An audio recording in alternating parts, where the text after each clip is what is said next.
हमारा टॉपिक है वो है परिसंचरण तंत्र। क्या है? परिसंचरण तंत्र।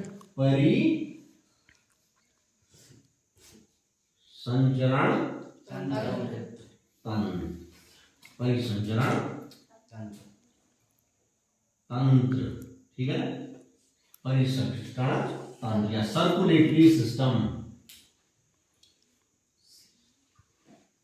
LATORY, सर्कुलेटरी सिस्टम, SYSTM, परिसंचरण तंत्र या सर्कुलेटरी सिस्टम। मानव तथा उच्च श्रेणी के जंतुओं में, मानव तथा उच्च श्रेणी के जंतु कौन? जैसे गाय हो गया, बंदर हो गया, मनुष्य हो गया, इनमें पदार्थों के परिवहन के लिए, पदार्थों के परिवहन मतलब पदार्थों को एक स्थान से दूसरे स्थान तक ले जाने के लिए एक तंत्र पाया जाता है, एक पूर्ण विकसित तंत्र पाया जाता है, जिसको क्या कहते हैं? परिसंचरण तंत्र। जैसे पाचन तंत्र था, जहां भोजन पचता था, श्वसन जहां सांस लेते थे, अंतःस्रावी तंत्रिका, कंकाल, ऐसा ही एक तंत्र क्या है? परिसंचरण तंत्र। ये तंत्र क्या करता है? शरीर के भीतर आवश्यक पदार्थों को एक स्थान तक दूसरे स्थान तक ले जाता है। परिसंचरण है परिवहन, जैसे तुम एक स्थान से दूसरे स्थान तक जाते हैं, वैसे ही शरीर के भीतर जैसे ऑक्सीजन को, खाद्य पदार्थों को क्या करता है ये तंत्र? एक स्थान से दूसरे स्थान तक ले जाता है। कौन? ये परिसंचरण तंत्र।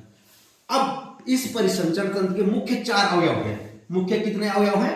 4। कौन कौन से काम करते हैं इसके भीतर मुख्य रूप से? जैसे एक है रुधिर। ये क्या है?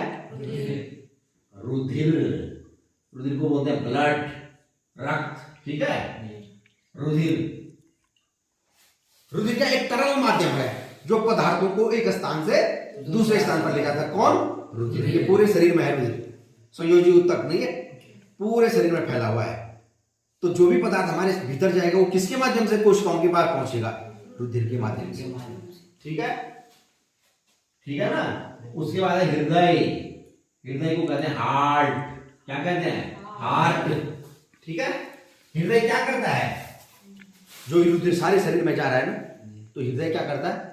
इस रुधिर को सारे शरीर में पहुंचाने के लिए दाब उत्पन्न करता है, परिसर धड़कता है ना, एक परिसर बनाता है ताकि रुधिर सारे शरीर में चल जाए।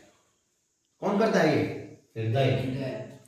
रुधिर वाहिनियां, रुधिर तीसरा इसमें रुधिर वाहिनियां। रुधिर वाहिनियां को कहते हैं ब्लड वेसल्स। ब्लड। अब जब ये रुधिर, जब हृदय भेजेगा 120 की स्पीड से भेजेगा, 80 120 ब्लड प्रेशर जिसको कहते हैं, सारे शरीर में 120 की स्पीड से भेजता है, 80 की स्पीड से वापस आता है। ब्लड प्रेशर नापते हैं तो 80 120 ही तो उसमें। अब जब हृदय वो करेगा तो ये ब्लड किसके माध्यम से जाएगा? नलिकाएं। अरे नलिकाओं के माध्यम से तो पहुंचाएगा पूरी बॉडी में, तो उन नलिकाओं को कहते हैं शिरा और धमनी, रुधिर वाहिनियां। ठीक हो गया? और 14 है लिम्फ, LYMPH। यह लिम्फ भी आवश्यक पदार्थों को कोशिकाओं तक पहुंचाता है। लसिका इसको कहते हैं, ठीक है? ये लसिका तंत्र अलग से भी आएगा। समझ गए? परिसंचरण तंत्र समझ गए? ऐसा तंत्र मानव और उच्च श्रेणी के जंतुओं में खाद्य पदार्थों को परिवहन के लिए एक ऐसा तंत्र होता है, पूर्ण विकसित तंत्र, जिसको क्या कहते हैं? परिसंचरण तंत्र। उसके मुख्य 4 अवयव हैं, रुधिर, हृदय, रुधिर वाहिनियां और लिम्फ। इस परिसंचरण तंत्र की खोज की थी किसने? William Harvey. बोलो विलियम हार्वी। बोलो विलियम हार्वी। इन्होंने बताया था, ये विलियम हार्वी ने बताया था कि इस तरह से ये गति होती है, ठीक है? विज्ञान की वह शाखा जिसके भीतर हम रुधिर का अध्ययन करते हैं उसको कहते हैं हेमेटोलॉजी। क्या कहते हैं? सेरोलॉजी या हेमेटोलॉजी। हेमेटोलॉजी, लॉजी मतलब स्टडी, ठीक है? हेमेटोलॉजी या सेरोलॉजी में किसका अध्ययन? रक्त का।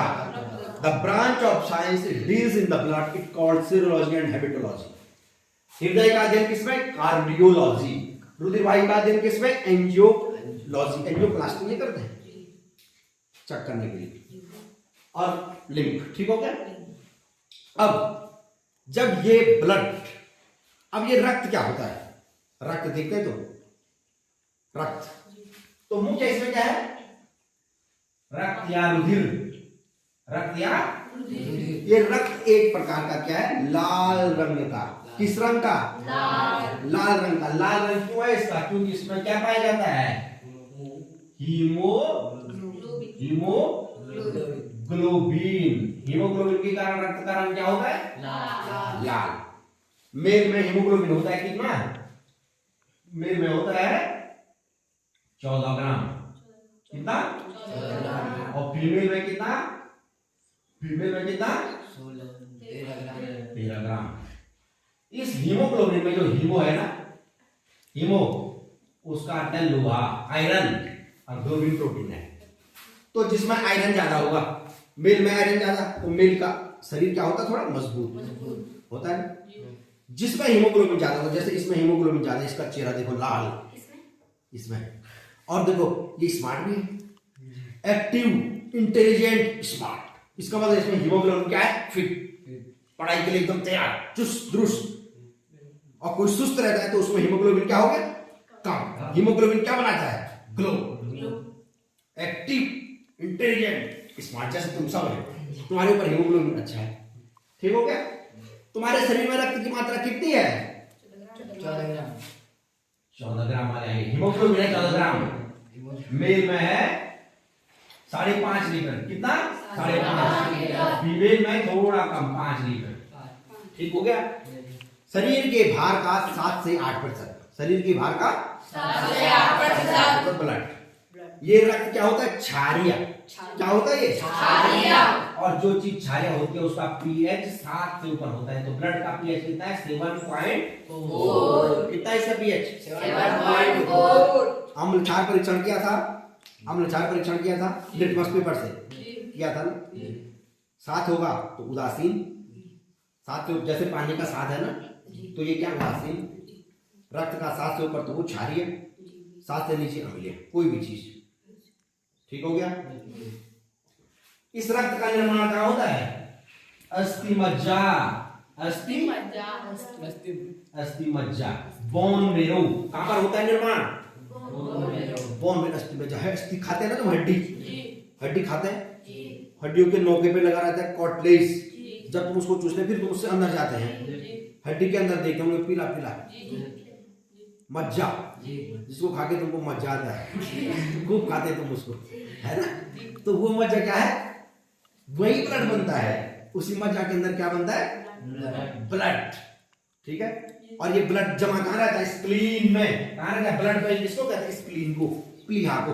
ब्लड बैंक किसको कहते हैं? स्प्लीन या प्लीहा को, ठीक हो गया। अब जब ये ब्लड पूरी बॉडी में जाता है, हार्ट इसको पंप करता है, तो ये ब्लड जब कोशिकाओं को भोजन ले जाता है, ऑक्सीजन ले जाता है, वहां से कार्बन डाइऑक्साइड को वापस लाता है, तो इस ब्लड में, इस ब्लड का शुद्धिकरण भी तो होगा, शुद्ध भी नहीं होगा ये, तो शुद्ध कहां पर होता है? ये किडनी में। प्यूरिफिकेशन कहां पर होता है ब्लड का? प्यूरिफिकेशन कहां पे होता है? किडनी। किडनी को कहते हैं वृक्क। क्या कहते हैं? वृक्क या किडनी में रक्त का शुद्धिकरण होता है, ठीक है। रक्त का प्रश्न पूछा जाएगा तुमसे, रक्त का शुद्धिकरण शरीर के किस भाग में होता है? तो कहां पे होता है? किडनी, वृक्क, दो है हमारे पास, ठीक है। वृक्क क्या किडनी में रक्त का क्या होता है? शुद्धिकरण। रक्त वहां पर छिनता है, डायलिसिस क्रिया होती है वहां पर। रक्त में जो बड़े पदार्थ होते हैं किडनी उसको अलग कर देती है, ठीक हो गया। समझ गए रक्त कहां बनता है? अस्थि मज्जा में। शुद्ध कहां होता है? किडनी में। ब्लड बैंक कौन सा है? स्प्लीन या प्लीहा। और एक रक्त में, रक्त देखो लाल रंग का है। रक्त किस रंग का? चिपचिपा। चिपचिपा क्यों है? इसमें थोड़ा कोलेस्ट्रॉल की मात्रा होती है। अगर एक कोलेस्ट्रॉल ज्यादा होगा तो ये चिपक जाता है नलियों में, इसलिए इसकी मात्रा भी फिट होनी चाहिए, ज्यादा नहीं होना चाहिए। 200 ग्राम ऐसे डेसीलीटर में कहते हैं ना इसको, इतना होना चाहिए, ठीक हो गया। अब देखो ये कोलेस्ट्रॉल क्या होता है, जब तुमने देखा होगा शरीर में जब तुम फैट वाली चीजें ज्यादा खाते हैं तो चिपचिपा जैसा, या डाइजेशन ठीक ढंग से ना हो तो सुबह सुबह जब तुम पॉटी जाते हैं, जब तुम धोते तो चिपचिपा जैसा हो लगता है कभी हाथ पे। तो आते क्या करते हैं, जब हम खाना खाते हैं तो आते भोजन को पीसती हैं, और जब अगर ढंग से नहीं पीसा गया वो तो उससे भी चिपचिपा बनता है, वो आंतों पे चिपक जाता, तौलिया जैसा नहीं रहता पेट में, आते हैं उसमें रेसे जैसे वो भोजन को सोचते हैं, रस को शोषित करते हैं ना वो, तो वहां भी चिपक जाता है, और वहां जब चिपकता है तो ये उसके माध्यम से फिर ब्लड में चला जाता है, और अगर ये बढ़ेगा तो हार्ट अटैक आता है। सुनते हो तुम आजकल हार्ट अटैक, ठीक है। तो ये था ना। फिर ब्लड क्या है ना, अपारदर्शी, इसमें एक तरफ से दूसरी तरफ दिख रहा है, नहीं दिख रहा है ना, अपारदर्शी है ये। पारदर्शी कहाँ है, जैसे ये पानी पारदर्शी है भाई, मैं तुमको देख रहा हूं तुम मुझे देख रहे हैं, तो ये ब्लड है, ब्लड एक नहीं दिखता है, इसका पीएच कितना 7.4, ब्लड क्या है, क्षारीय। ठीक हो गया, ब्लड के बारे में भी बेसिक बात थी, ठीक है ना। अब मैं तुमको बताता हूं, बात नहीं होगी बिल्कुल भी नहीं, ठीक है। अब रक्त में देखो, इस रक्त में मुख्य रूप से दो चीजें पाई जाती हैं, एक पाया जाता है क्या, प्लाज्मा, क्या पाया जाता है, प्लाज्मा, और दूसरा होता है रुधिर कणिकाएं, रुधिर कणिकाएं, ब्लड कार्बन, रुधिर कणिकाएं किसमें पाई जाती है, ये रक्त में, रक्त में, ये है रक्त, ये क्या है, रक्त। अब इस रक्त में क्या पाया जाता है, प्लाज्मा और कणिकाएं, तो ये है प्लाज्मा, ये क्या है, और ये क्या है, ये रक्त किस रंग का है, और ये प्लाज्मा किस रंग का है, पीला, हल्का सा पीला। तो ये किसके अंदर है, ये पीला इसके अंदर से निकाल लगा, ठीक हो गया। क्या है, रक्त, रक्त में क्या है, प्लाज्मा। तो ये प्लाज्मा रक्त का कितना 55 से 60%, कितना होगा ये 55 से 60% है ये रक्त में, किसमें है ये, रक्त में है ये प्लाज्मा।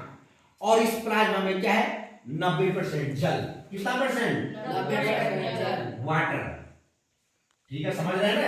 ये 55 से 60 तो रक्त में है ये, लेकिन इसमें जल है, इसमें क्या है ये, इसमें है ये, ठीक है, ये है इसमें, और ये है इसमें, 90% क्या है इसमें, WAT यार, ठीक है, वाटर, ठीक हो गया। और 10% इसमें क्या है, 10% इसमें कार्बनिक और अकार्बनिक पदार्थ, क्या है, कार्बनिक और अकार्बनिक, ऑर्गेनिक एंड इनऑर्गेनिक, ठीक हो गया। रक्त में क्या है, प्लाज्मा, कितना 55 से 60, इस प्लाज्मा में क्या है, 90% जल, 10% क्या है, कार्बनिक और अकार्बनिक पदार्थ, ठीक है। अब जो अकार्बनिक पदार्थ हैं, अकार्बनिक पदार्थ, ये अकार्बनिक पदार्थ है सोडियम क्लोराइड, क्या है, sodium chloride, sodium bicarbonate, potassium, calcium, magnesium के फास्फेट, क्या क्या है, NaCl, sodium bicarbonate, CO3, potassium, calcium और मैग्नीशियम के फास्फेट, ठीक हो गया।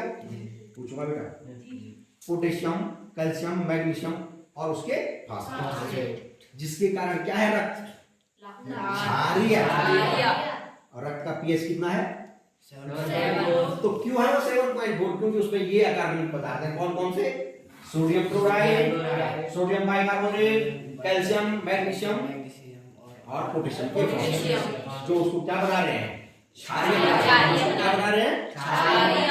अब ये तो अकार्बनिक पदार्थ है ना, अब है कार्बनिक पदार्थ,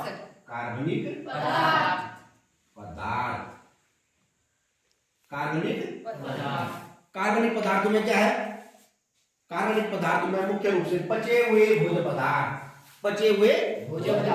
इस प्लाज्मा में कुछ पदार्थ होते हैं, जैसे अमीनो अम्ल, बसीय अम्ल, ग्लूकोज, ग्लिसरॉल। तब शरीर की कोशिकाएं, जब ये शरीर में घूमता नहीं ब्लड, तो शरीर की कोशिकाएं इस प्लाज्मा से उन पदार्थों को लेती है और अपना कार्य करती है। उनको भी तो खाना चाहिए, तो कहां से आया वो खाना, इन्होंने दिया, ठीक है, पचे हुए भोज्य पदार्थ।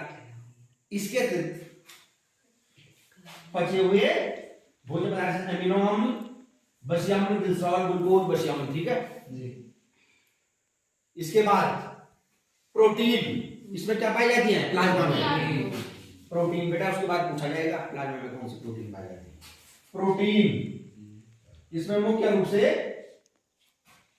प्रोथाम्बिन, कौन सी प्रोथाम्बिन, थाम्बिन, थॉम्बिन, प्रोथाम्बिन, थॉम्बिन, एल्ब्यूमिन, एल्ब्यूमिन और ग्लोबुलिन।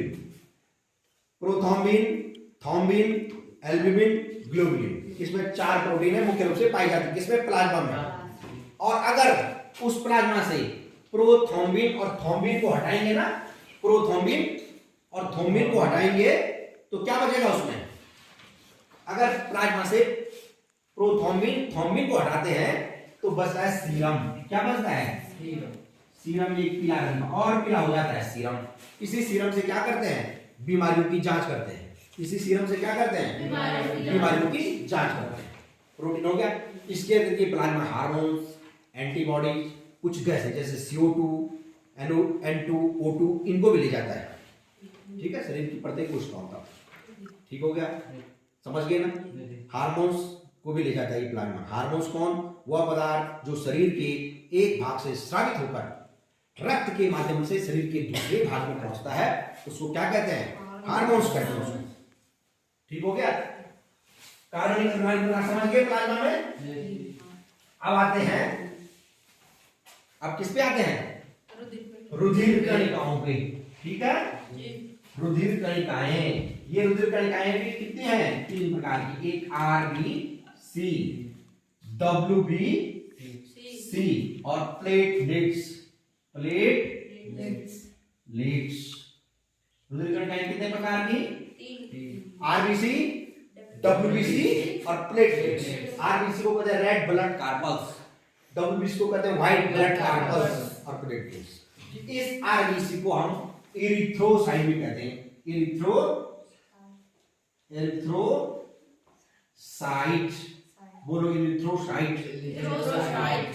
WBC को कहते हैं ल्यूकोसाइट और प्लेटलेट्स को कहते हैं थ्रोम्बोसाइट।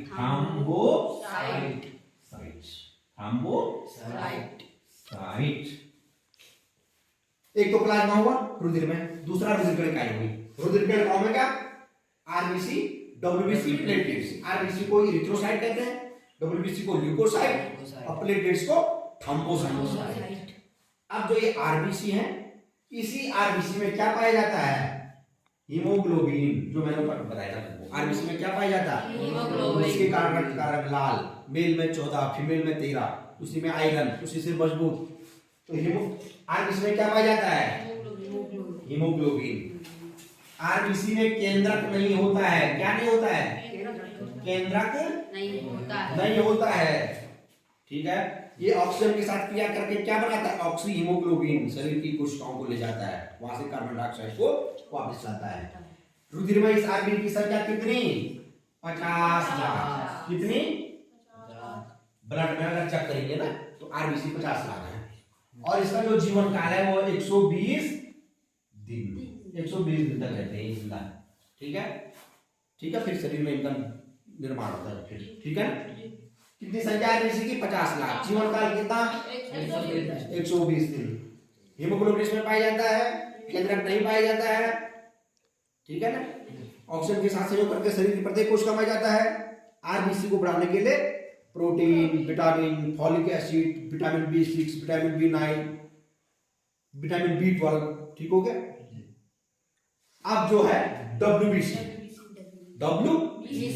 इसको कहते हैं ल्यूकोसाइट। इस WBC में हीमोग्लोबिन नहीं पाया जाता है, इस WBC में हीमोग्लोबिन नहीं पाया जाता है। तो हीमोग्लोबिन नहीं पाया जाएगा तो ये श्वेत रंग की होती है, हीमोग्लोबिन के कारण लाल होता है ना, तो ये क्या होती है सफेद रंग की। इनमें केंद्रक पाया जाता है और ये हमारे शरीर के रोगों से रक्षा करती है। कोई भी शरीर में रोग होगा, कोई भी रोग जैसे आ गया तो उससे रक्षा कौन करता है WBC। ये तो RBC क्या बनाता है एक्टिव, इंटेलिजेंट, स्मार्ट, चुस्ती फुर्ती, WBC ये RBC। और WBC शरीर के रोगों से लड़ने की क्षमता देता है। तो ये WBC भी दो प्रकार का है। WBC कितने प्रकार का? कणिकामय, कणिकामय, ग्रेन्युलोसाइट और एग्रेन्युलोसाइट और कणिकामय और कणिकामय और अकणिकामय। ये WBC का जो कणिकामय वाला पार्ट है, इसका जो कोशाद्रव्य होता है वो दानेदार होता है, ठीक है, इसलिए उसको क्या कहते हैं? कणिकामय। इस ये भी तीन प्रकार की होती है, इओसिनोफिल, इओसिनोफिल।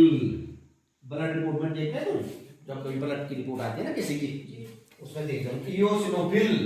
बोलो इओसिनोफिल, बेसोफिल और तीसरा न्यूट्रोफिल। जो व्हाइट ब्लड कार्टल्स है, उस जो ल्यूकोसाइट है वो कितने प्रकार की? कणिकामय और अकणिकामय। जो कणिकामय है वो कितने प्रकार की? Eosinophil, basophil, neutrophil. ठीक हो गया। और जो अकणिकामय है वो है लिम्फोसाइट,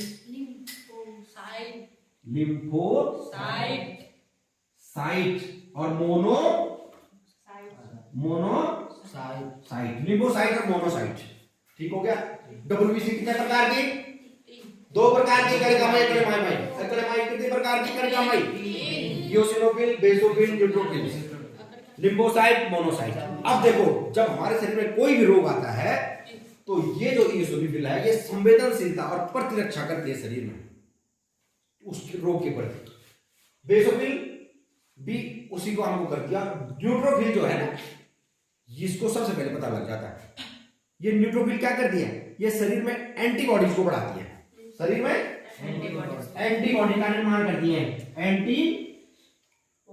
एंटीबॉडीज। अब एंटीबॉडीज जब ब्लड का प्रकार आएगा, ब्लड कितने प्रकार का, ब्लड के क्या क्या हो, तो उसमें आएगा एंटीजन और एंटीबॉडी। तो अभी तुम ये समझ लो, जो ये एंटीबॉडी है इसको पहले पता लग जाता है कि शरीर में बीमारी आ गई, ठीक है, एंटीबॉडी। अब जो अकणिकामय है वो लिम्फोसाइट। अब जब कोई भी रोग शरीर में आएगा तो एंटीबॉडी तो पता कर लेगा, अब उसके बाद मारने कौन आएगा उसको? लिम्फोसाइट। कोई भी बीमारी शरीर में जब होती है तो उसका नाश लिम्फोसाइट करते हैं। लेकिन एक बीमारी तुमने सुनी होगी, एड्स। दिसंबर में मनाया जाता है, एड्स दिवस में मनाते हैं, 1 या 2 दिसंबर का। तो एड्स में क्या होता है? एड्स का जो वायरस आता है ना, HIV, ह्यूमन इम्यूनो वायरस नहीं आता है, तो वो क्या करता है? वो इस लिम्फोसाइट को खत्म कर देता है। टी लिम्फोसाइट है ना, टी क्या कर देते हैं? T lymphocyte. तो वो उस लिम्फोसाइट को खराब करने लग जाता है, वही मर जाता है। तो जब वो उसी को मार देगा तो और रोगों से हमारा शरीर कैसे बचेगा? नहीं बचेगा। तो लिम्फोसाइट क्या करता है? रोगों से शरीर की रक्षा करता है। अब बचा मोनोसाइट। क्या बचा? मोनोसाइट सारे रक्त में घूमता रहता है और जहां पर एक जीवाणु बीमारियां होती हैं उनको मारता है, उनको वापस लाता है। कहां? रक्त की कब्रगाह, स्प्लीन, ठीक है ना। ब्लड बैंक की स्प्लीन को कहते हैं, और रक्त की कब्रगाह भी स्प्लीन या पिलिया को कहते हैं, पिल्ली भी कहते हैं उसको। समझ गए इतना? अब क्या बचा? प्लेटलेट्स। क्या बचा? रक्त में WBC था, RBC था, प्लेटलेट्स है ना। ये प्लेटलेट्स क्या होते हैं? ये प्लेटलेट्स और ये WBC जो होती है वो 10,000 होती है। कितनी? 10,000। जीवन काल होता है इनका 7 से 10 दिन, ठीक है, 7 से 10 दिन। RBC का कितना? 120 दिन। कितनी? 50 लाख। WBC कितनी? 10,000। जीवन काल 7 से 10 दिन। और जो प्लेटलेट्स होती है वो 2.5 से 3 लाख। कितनी? 3 लाख।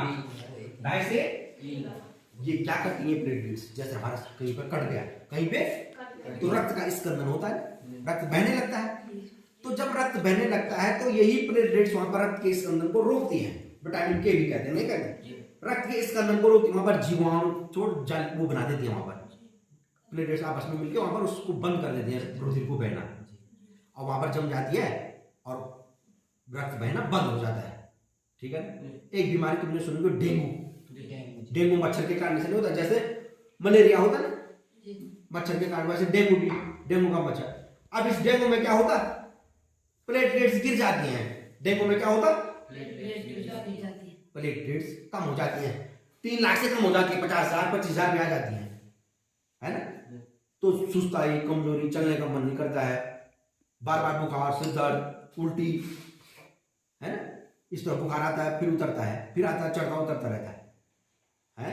तो इस डेंगू के लिए जैसे पपीता हुआ, खूब फल खाते हैं तब प्लेटलेट्स को बढ़ाने के लिए, इन्हीं प्लेटलेट्स को बढ़ाने के लिए, जैसे पपीता हुआ, कीवी हुआ, गिलोई धनबट्टी, रामदेव जी के पास देखिए गिलोई, इधर भी खिलाते हैं हम, गाय भैंसों को नहीं खिलाते गिलोई, जब उनको गर्म हो जाता है। या एलोवेरा घरों में है सबके, नहीं है एलोवेरा भी खाते हैं। अनार का जूस, बकरी का दूध भी पीते हैं प्लेटलेट्स को बढ़ाने के लिए। ठीक हो गया, समझ गए। परिसंचरण तंत्र किसको कहते हैं? मानव तथा उच्च श्रेणी के जंतुओं में पदार्थों के परिवहन के लिए तंत्र विकसित होता है, जिसको क्या कहते हैं? परिसंचरण तंत्र कहते हैं। किसने खोज की? William Harvey. किसने खोज की? प्रमुख अवयव कौन कौन से है उसके? रुधिर, हृदय, रक्त। कितने भाग उसके? 2। प्लाज्मा, प्लाज्मा में 90% क्या है? जल। प्लाज्मा पीले रंग का नहीं है, इसमें जल है 90%। 10% क्या है? कार्बनिक पदार्थ। अकार्बनिक पदार्थ के कारण क्या है उसका? वो क्षारीय है, pH 1.4। और कार्बनिक पदार्थ अमीनो अम्ल, ग्लिसरॉल, वसीय अम्ल, ठीक है ना, कोशिकाएं लेती रहती हैं जब भी उनको जरूरत पड़ती है। रुद्राणु, आरबीसी, एरिथ्रोसाइट, संख्या कितनी? 50 लाख। जीवनकाल कितना? 120। डब्ल्यूबीसी, ल्यूकोसाइट, संख्या कितनी? 10,000। जीवनकाल कितना? 7 से 10 दिन। कितने प्रकार की? कणिकामयी, अकणिकामयी। Eosinophil, basophil, neutrophil. कणिकामयी लिम्फोसाइट, मोनोसाइट। डब्ल्यूबीसी क्या करती है? रोगों से रक्षा। आरबीसी क्या करता है? हीमोग्लोबिन को बढ़ाता है, जिससे क्या बनते हैं? चुस्त दुरुस्त, एक्टिव, इंटेलिजेंट, स्मार्ट। ठीक है बेटा, ठीक है ना। और प्लेटलेट्स रक्त के स्पंदन को क्या करते हैं? रोकते हैं। ठीक हो गया। रक्त का अध्ययन किसमें करते हैं? रक्त का अध्ययन हेमेटोलॉजी या सेरोलॉजी। ठीक हो गया। रक्त एक प्रकार का तरल संयोजन होता है, पूरी बॉडी में कनेक्ट करके रखता है, पूरी बॉडी में बहता है ना, एक एक कोशिका तक जाता है। अब रक्त के कार्य क्या है? रक्त के जो इस रक्त के कार्य हैं वो क्या है? एक तो O2 को, ऑक्सीजन को पूरी कोशिकाओं में ले जाना, CO2 को वापस लाना, शरीर के ताप का नियंत्रण, 37 डिग्री सेंटीग्रेड, 90 फ़ारेनहाइट है ना, सेल्सियस को ताप का नियंत्रण। ठीक है। स्पंदन को रोकना, स्पंदन को कहीं बैठ गया तो वहां पर प्लेटलेट्स बढ़ती है, तो रक्त तो रोकता है उसको, ये प्लेटलेट रक्त में तो पाई जाती हैं। ठीक है। तो खाद्य पदार्थों का परिवहन, खाद्य पदार्थों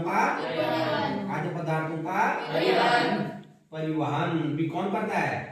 रक्त करता है, नहीं करता है रक्त? ताप का कंट्रोल कौन करता है? रक्त। ठीक हो गया बेटा, समझ गए? रक्त परिसंचरण तंत्र किसने खोज की? William Harvey. कितने प्रकार का? 2 प्रकार। प्लाज्मा, देखो रक्त का जो प्रकार होगा ना, ये तो रक्त के भीतर पाया जाता है, ये प्रकार नहीं है। रक्त के भीतर है प्लाज्मा, ये रक्त है ना, इसमें है ये प्लाज्मा। प्रकार हो गया, प्रकार तो अलग अलग प्रकार के हैं, 4 प्रकार के रक्त नहीं है, ए बी और ओ। ये तो तुमको अगले उसमें समझाया जाएगा, पहले ये रक्त का क्या था समझ गए तुम? ठीक है, समझ गए?